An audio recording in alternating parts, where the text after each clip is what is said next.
Hello my lovely home bakers, welcome back to my channel. তো বন্ধুরা, আজকে খুব সুন্দর একটা রসমালাই ফ্লেভার কেকের ডেকোরেশন নিয়ে চলে এসেছি।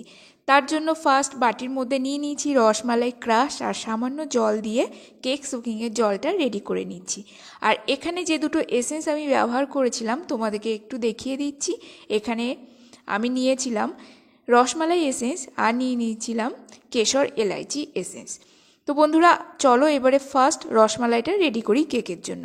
তো এখানে আমি 1.5 লিটার দুধের ছানা নিয়েছি। তার মধ্যে দিয়ে দেবো 1 চামচ মতো সুজি আর সামান্য 1 চুটকি বেকিং সোডা দিয়ে তিনটে জিনিস ভালো করে মিশিয়ে নেব।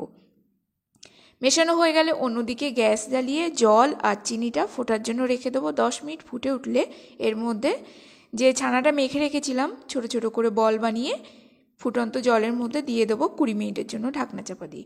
20 মিনিট পর যখন রসগোল্লাগুলো ফুটে উঠবে বন্ধুরা, তোমরা জল থেকে একদম তুলে নেবে না, তাহলে রসগোল্লাগুলো চুপসে যাবে। এইভাবেই রেখে দেবে ঢাকনা চাপা দিয়ে।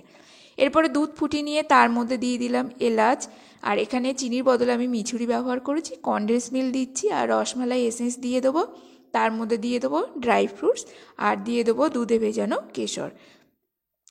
তারপরে রসগোল্লাগুলো ফুটন্ত দুধের মধ্যে দিয়ে জাস্ট মিনিট 5 মতো একদম লো ফ্লেমে রেখে আমি এটাকে সার্ভ করে নিয়ে ঠান্ডা করে নেব। তো রসমালাইয়ের রেসিপিটা কেমন লাগলো সেটাও তোমরা জানিও।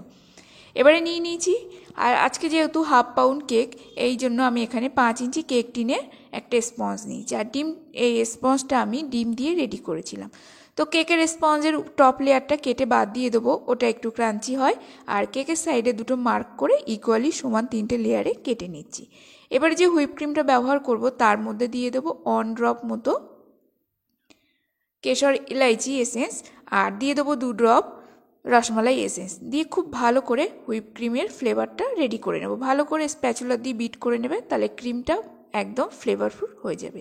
এবারে যে রসমালাইয়ের জলটা তৈরি করে রেখেছিলাম ক্রাশ দিয়ে, সেইটা দিয়ে খুব ভালো করে কেকটা সোকিং করে নেব।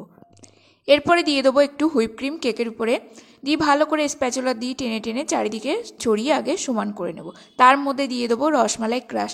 বন্ধুরা, পুরো যে মিক্সচারটা বানাচ্ছিস কেকের উপরে সেটা তোমরা আগে একটা বাটির মধ্যে করে নেবে। যারা বিগিনার্স আছো একটা বাটির মধ্যে হুইপ ক্রিম নেবে, রসমালাই এসেন্স দেবে, রসমালাই ক্রাশ আর হোয়াইট চকো চিপস দেবে। তার মধ্যে দিয়ে দেবে রসমালাইয়ের যে রসগোল্লাগুলো আছে সেগুলো টুকরো টুকরো করে দিয়ে দেবে। আর আমন্ড বাদাম বা পেস্তা বাদাম, যে বাদাম অ্যাভেলেবেল আছে সেটাকে তোমরা ছোটো চপড করে বা গ্রাইন্ড করে একেবারে দিয়ে তোমরা রসমালাইয়ের কেকের ফিলিংটা রেডি করে নিতে পারো। আমি এখানে একেবারে কেকের উপরে দিয়ে করছি। যারা বিগিনার্স আছো তাদের জন্য আমি এইভাবে ফিলিংটা রেডি করতে বললাম। এরপরে আমন্ড বাদাম গ্রেট করে দিয়েছি, তারপরে দিয়ে দিলাম চকো চিপস।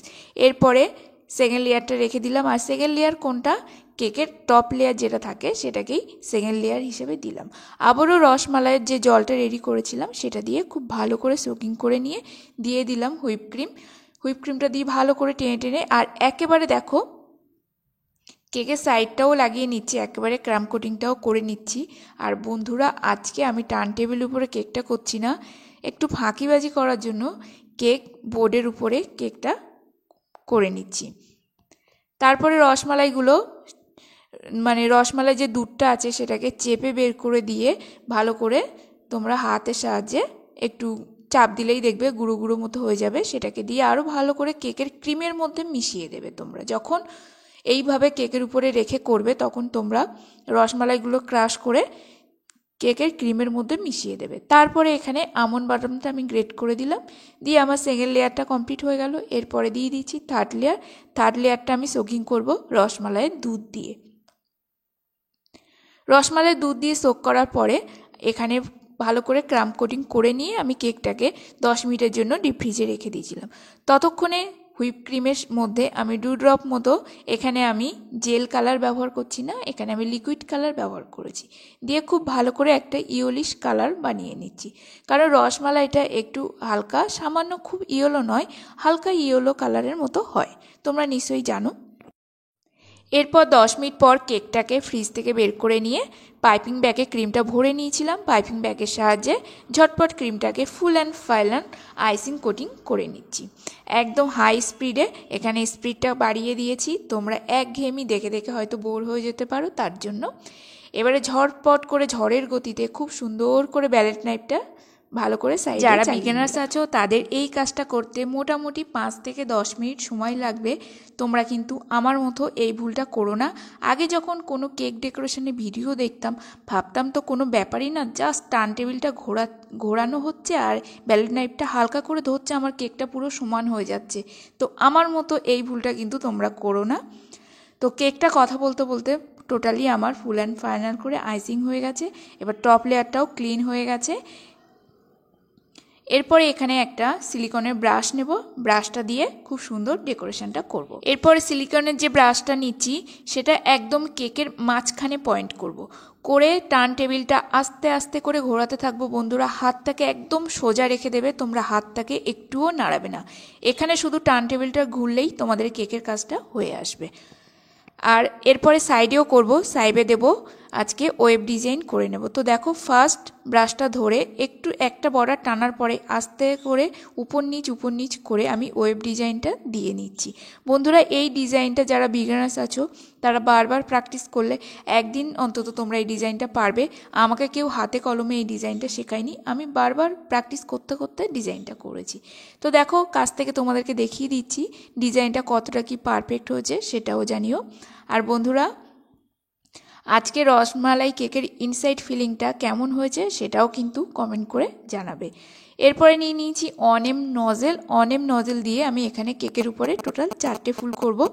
ফুলগুলো হয়ে গেলে এর উপর দিয়ে আমি পেস্তা বাদাম কুচি ছড়িয়ে দেবো। বাদামগুলো আমি আগে থেকেই মানে ছোট ছোট করে চপিং করে রেখেছিলাম। ফার্স্ট এইভাবে একটা বর্ডারের মতো করে পেস্তা কুচিগুলো ছড়িয়ে দিলাম রাউন্ড শেপ করে। তারপরে কেকের সাইডে অল্প অল্প করে মানে একটু ছুঁড়ে দিলেই দেখবে কেকের গায়ে পেস্তা বাদাম কুচিগুলো আটকে যাচ্ছে। একটা চামচে করে পেস্তা বাদাম কুচি নিয়ে কেকের সাইডে অল্প অল্প করে দেবো। আর এই কেকের আমি কোনো বর্ডার দেবো না সাইডে, কারণ এই ইয়েলিশ কালারের মধ্যে যে গ্রিন কালারের পেস্তা কুচিগুলো দিলে খুব সুন্দর একটা লুক ক্রিয়েট হচ্ছে কেকের। তা আজকে রসমালাই কেকের ডেকোরেশনটা কেমন লাগলো বন্ধুরা তোমরা অবশ্যই কমেন্ট করে জানিও। আর রসমালাই কেকের ইনসাইড ফিলিং আর আমার রসমালাই যেভাবে বানালাম সেটাও তোমরা বাড়িতে অবশ্যই ট্রাই করবে। আজকের কেক ডেকোরেশনটা ভালো লেগে থাকলে অবশ্যই লাইক কমেন্ট শেয়ার করবে। আজকে যে ছোট ছোট টিপসগুলো তোমাদের কাছে শেয়ার করলাম অবশ্যই হেল্পফুল হবে। আর এই কেকটার আমি প্রাইস রেখেছিলাম 230 টাকা বন্ধুরা। তো টাটা, আজকের মতো এখানেই শেষ করছি, দেখা হচ্ছে নেক্সট